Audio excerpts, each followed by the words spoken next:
In the long shadow of castles and cathedrals, beneath the bells that marked prayer and obedience, another world moved silently. A world without laws as we understand them today. A world where violence was not an exception but a currency. Medieval Europe was not only shaped by kings, crusades, and saints. It was also shaped by gangs. These were not romantic outlaws or clever tricksters. They were organized, brutal, and deeply rooted in the chaos of the age. They robbed, tortured, murdered, and disappeared back into forests, ruins, and alleyways. For the common people, they were a constant presence, an invisible terror that could strike at any moment. To understand how medieval gangs emerged, one must first understand the world they fed upon. After the collapse of centralized Roman authority, Europe fragmented. Power was local, inconsistent, and often contested. Lords ruled their lands with private armies. Justice depended on wealth, status, and proximity to power. Roads were dangerous, borders were porous, and survival was uncertain. In this environment, violence became normalized. Men trained for war found themselves unemployed between conflicts. Mercenaries were dismissed without pay. Soldiers returned home to nothing. Banditry was not always a choice. Sometimes it was the only option. Forests became sanctuaries for the desperate and the ruthless alike. Ancient woodlands stretched for miles, beyond the reach of any sheriff or lord. Roman roads, once arteries of trade, now served as hunting grounds. Travelers knew the risks. Merchants hired guards when they could afford them. Pilgrims traveled in groups. Those who walked alone often vanished. Gangs formed not as chaotic mobs, but as structured units. They had leaders, hierarchies, and rules. Loyalty was enforced through fear. Betrayal was punished swiftly. These groups often mirrored the military discipline their members had once known. Ambush tactics, coordinated attacks, and psychological intimidation were all carefully employed. Some gangs specialized. Highway robbers targeted merchants and nobles. River pirates controlled trade routes along major waterways. Urban gangs thrived in growing medieval cities, where overcrowding and poverty created fertile ground for crime. Even monasteries and churches were not always safe. One of the most terrifying aspects of medieval gangs was their unpredictability. There was no uniform, no warning. A friendly guide could be a scout. An innkeeper could be an informant. Entire villages were sometimes complicit, either out of fear or profit. Silence was bought with blood. Punishments, when they came, were brutal. Authorities relied on spectacle to maintain control. Executions were public. Torture was common. Bodies were displayed at crossroads as warnings. Yet even this did not stop the gangs. In many regions, bandits were simply too numerous, too entrenched, or too useful to eliminate. Some lords quietly employed them. A gang could weaken a rival's lands without open war. Plausible deniability was a powerful weapon. If caught, the criminals bore the blame. If successful, the lord benefited. Morality bent easily when power was at stake. Legends later softened these realities. Stories of noble thieves and heroic outlaws emerged centuries afterward. But medieval records tell a different story. Court documents describe mutilations, burned homes, and families slaughtered for resisting robbery. There was nothing honorable about survival through terror. Urban gangs presented a different kind of threat. As cities expanded, so did inequality. Guilds controlled wealth and opportunity. Those excluded formed their own networks. Young men banded together for protection, profit, and identity. Some groups enforced control over neighborhoods. Others acted as hired muscle during political disputes. Nighttime belonged to them. Streets were unlit. Watchmen were few. A wrong turn could mean robbery or death. Foreigners were especially vulnerable. Language, clothing, and accent marked them instantly. Mercy was rare. Religion offered little protection. While churches preached peace, they were not immune to corruption. Some clergy paid gangs for protection. Others turned a blind eye in exchange for favors. Sanctuary laws were often ignored by those with knives and nothing to lose. Fear shaped daily life. People planned journeys carefully. They avoided certain roads, certain forests, certain taverns. Stories spread faster than any official warning. A single massacre could empty an entire region of travelers for years. Women were not spared. Assault was common and rarely punished. Children were taken as leverage or sold. Entire communities lived under the constant threat of sudden violence. The medieval world was not asleep. It was always listening. Gangs also evolved. As defenses improved, so did their methods. They infiltrated supply chains. They posed as traders. They bribed officials. crime adapted faster than law. Always one step ahead, always exploiting weakness. The brutality was not random. It was systematic, efficient, designed to break resistance quickly. A reputation for cruelty was an asset. The more feared a gang became, the less they had to fight. Sometimes a name alone was enough to open gates. Yet these gangs were not immortal. Over time, stronger states emerged. Standing armies replaced feudal levies. Roads were policed. Forests were cleared. Central authority tightened its grip. Slowly, the space in which gangs thrived began to shrink. But in the medieval centuries, they ruled the margins. They were a product of war, poverty, and powerlessness. A dark mirror of the society that created them. And their legacy lingers. In the stories whispered about haunted roads. In the laws written in blood. In the understanding that when order collapses, gangs are never far behind. This was the first face of medieval brutality. And it was only the beginning.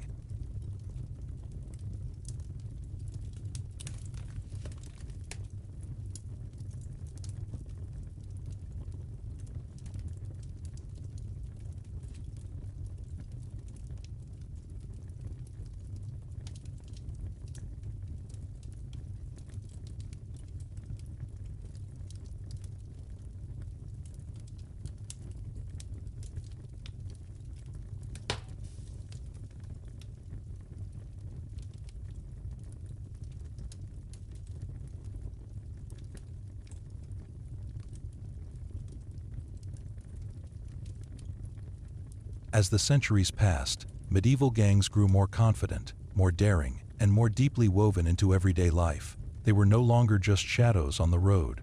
In many regions, they became an alternative authority. When official justice was distant or corrupt, fear filled the vacuum. Some gangs imposed their own rules on the territories they controlled. Travelers paid unofficial tolls to pass safely. Merchants negotiated protection fees. Refusal often meant death. In this way, bandit groups blurred the line between criminals and rulers. They taxed, punished, and enforced obedience through violence. The countryside suffered the most. Isolated farms were easy targets. A single gang could devastate an entire valley in a single night. Grain stores were burned, livestock slaughtered, tools stolen. Hunger followed violence like a second blade. Famine was often the indirect result of organized crime. Survivors faced impossible choices. Some fled to cities. Others joined the gangs themselves. Resistance was rare and usually fatal. When villages tried to defend themselves, retaliation was swift and merciless. Bodies were left where they fell. Homes were turned to ash. The message was clear. Submission ensured survival. Weapons were simple but effective. Knives, clubs, axes, and short swords were common. Armor was rare, but brutality made up for it. Attacks focused on surprise and numbers. A victim rarely had time to react. Speed and terror mattered more than skill. Torture was not only a tool of interrogation, but a strategy. Victims were mutilated in public spaces to warn others. Fingers were cut off for refusing to pay. Eyes were gouged out for attempting escape. These acts were deliberate performances, designed to echo across the region. Kidnapping became another source of profit. Wealthy merchants, minor nobles, and clergy were seized and hidden in forests or abandoned ruins. Ransom negotiations could last weeks. If payment failed, captives were executed slowly.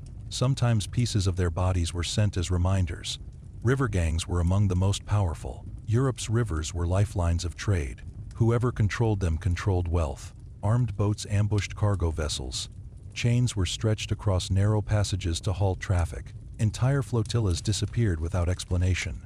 Urban gangs adapted differently. Cities offered anonymity. Narrow streets, crowded markets, and endless strangers made detection difficult. Some gangs specialized in theft and extortion. Others operated gambling dens, brothels, or illegal taverns. Violence was constant, but often hidden. Political instability fueled this expansion. Succession crises, civil wars, and foreign invasions weakened oversight. When kings marched to war, law stayed behind. Gangs filled the silence. In some cities, they openly supported factions, fighting in the streets during uprisings. Chaos was opportunity. Even executions failed to restore order. Medieval justice relied on fear, but fear alone could not dismantle networks built on desperation. Public hangings drew crowds, but the lesson was fleeting. Another gang always emerged to replace the fallen. Records from courts and monasteries paint a grim picture. Lists of crimes stretch endlessly. Robbery, murder, arson, rape. Names repeat across decades, suggesting dynasties of violence. Sons followed fathers into crime. Gangs became inherited identities. Women played complex roles within these groups. Some were victims. Others were accomplices, spies, or leaders of support networks. They gathered intelligence, lured travelers, and managed stolen goods. Medieval crime was not exclusively male, but it was equally unforgiving. Children grew up surrounded by brutality. Many were recruited young. They learned to steal before they could read. Violence was normalized early. Mercy was weakness. Survival demanded hardness. This cycle sustained gangs across generations. Religion again failed to break the pattern. Confession offered spiritual relief but no protection. Forgiveness did not rebuild burned villages or resurrect the dead. Some gang members even believed their actions were justified by divine indifference. God, they reasoned, had abandoned the world first. There were moments of resistance. Peasant militias formed in desperation. Armed patrols guarded roads. Occasionally, gangs were crushed in bloody confrontations. But these victories were temporary. Without sustained authority, order dissolved again. The brutality reached its peak during periods of plague and famine. Death overwhelmed systems of control. With corpses in the streets and officials fleeing, gangs looted freely. Entire cities collapsed into lawlessness. Survival instincts erased moral boundaries. In such times, gangs were not anomalies. They were inevitable. When fear outweighed hope, violence became rational. The medieval world did not breed gangs by accident. It created them through neglect, inequality, and endless war. Yet beneath the cruelty there was structure. Rules governed behavior within the group. Shares of loot were divided. Disputes were settled internally, often violently. Loyalty was everything. Betrayal was worse than death. This internal order made gangs resilient. They could adapt, relocate, and re-emerge. Crushing one group often scattered its members into others, spreading knowledge and experience. Violence became refined, efficient, almost industrial in its logic. By the late medieval period, authorities began to understand the scale of the problem. New legal codes were written. Rewards were offered for information. Professional constables replaced part-time watchmen. Slowly, painfully, control returned. But the damage was already done. Generations had lived and died under the knife. Fear had reshaped society. Trust was rare. Roads remained dangerous long after peace treaties were signed. The medieval gangs did not merely steal from society. They carved scars into its memory. Their brutality was not an exception to the age. It was a reflection of it. And still, one question remains. How did people endure this constant terror without losing all sense of humanity? The answer lies in the final transformation of medieval order. When violence began to retreat from the shadows and law, at last, started to fight back. As medieval authorities began to reassert control, the struggle against gangs shifted from brute reaction to calculated strategy. Rulers slowly understood that terror could not be answered with spectacle alone. Hanging bodies at crossroads created fear. But fear without stability only bred more violence. What was required was permanence, presence, the sense that law did not vanish at sunset. Castles were no longer enough. Stone walls protected lords, not roads. So networks were built instead. Watch posts appeared along trade routes. Bridges became checkpoints. River traffic was regulated. The goal was simple: remove the spaces where gangs could disappear. Forests, once their greatest ally, became targets. Trees were cut back along major roads to eliminate ambush points. Clear sightlines replaced shadow. What had taken centuries to grow was destroyed in years, all in the name of security. Nature paid for human fear. Professional law enforcement slowly emerged. Sheriffs, bailiffs, and constables were given wider authority. Unlike feudal levies, these men were paid regularly. Loyalty shifted from local power to centralized rule. For the first time, crime faced an opponent that did not disperse after harvest season. Information became a weapon.